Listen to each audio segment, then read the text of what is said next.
একটা বিড়িকে 3 বার নিভিয়ে খেত, পিছনে তুলো লাগানো সিগারেট ছাড়া খায় না। এই হঠাৎ করে আঙুল ফুলে কলা গাছ হওয়া মলয় ঘটক, বিধান উপাধ্যায়, নরেন চক্রবর্তী, আরেকটা কে আছে জামুরিয়ায়? আরে ওটা ঠিক আছে, ওর বেটাই হচ্ছে সবচেয়ে বড় তালোয়ার। এই যে এরা পিসির আশীর্বাদে আর ভাইপোর অনুপ্রেরণায়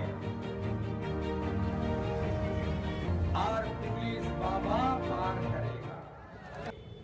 হয় যে শুভেন্দু অধিকারী একটা চোর। উনি যে টাকার বান্ডিলটা যখন আমরা দেখতে পেয়েছিলাম, তখন তো উনি মনে হচ্ছে না যে টাকার কত টাকা আছে। উনি একটা চোর।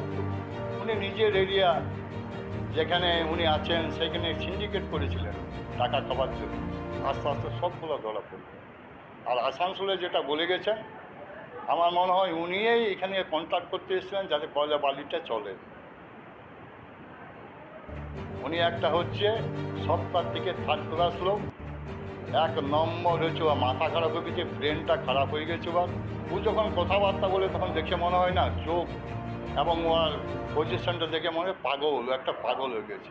ও কোনোদিন পশ্চিমবাংলায় আমরা যেমন এসেছি আরও বেশি সিট নিয়ে আমাদের দিদি আমাদের সরকার গঠন করবেন।